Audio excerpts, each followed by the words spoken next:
Hey, what's up everyone? Welcome to the channel. I'm glad you're here. I'm the Empowered Survivor, and this is my very first video here on the channel. Today, we're diving into a topic that affects way more people than you might think: narcissism. First, I would like to introduce you all to what I believe will help you better understand what narcissism really is. To achieve this, I will read some Greek mythology about the hunter named Narcissus, which is exactly where the word narcissist originates from. Rejection and Revenge. Narcissus was known for his beauty, but rejected the advances of many admirers, including the nymph Echo. One of his rejected admirers prayed to the goddess Nemesis, who punished Narcissus by making him fall in love with his own reflection. To help you better understand these words, I will explain them to you. Narcissus rejected the advances of his admirers because he was incapable of loving anyone but himself. Narcissists usually believe antisocial behaviors are an act of love towards themselves. They tend to live in a fantasy world where they are superior to everyone else.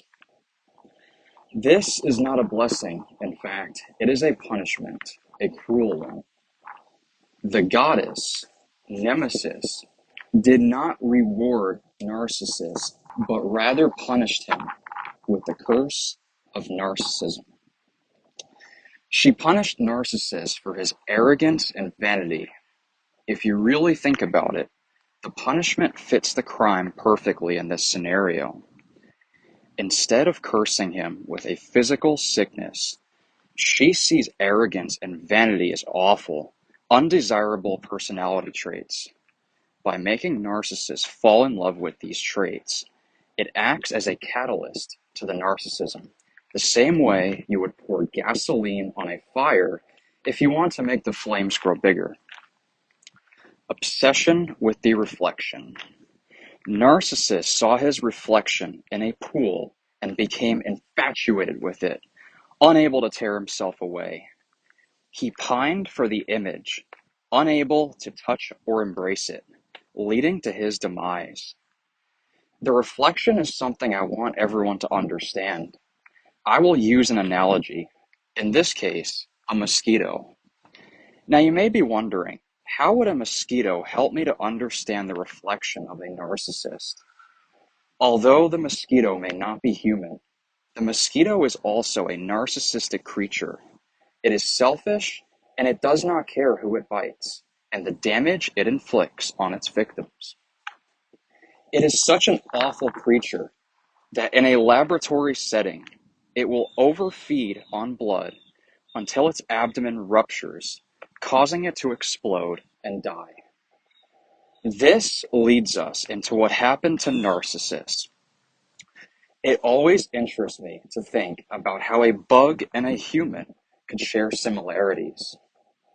Death. Narcissus's obsession led to his death, either from pining away from unrequited love or from thirst, as he refused to leave the pool. The way Narcissus died from this obsession proves how the narcissist does not have any limitation to how much supply they want. The narcissist is never satisfied. It must feed on supply until the day it dies. Narcissus may have been beautiful, but beauty is not a currency that you can use to purchase supply. The narcissist has to gaslight and manipulate their victims to get them to believe that the superficial things the narcissist provides, in this case, beauty, are worth giving them all of the supply that they wish for. This is simply not the case. Beauty is an appearance, an exterior. The narcissist's interior is the opposite of what anyone wants. The narcissist has no core. They are shallow, and anyone who exposes this truth is an enemy to the narcissist.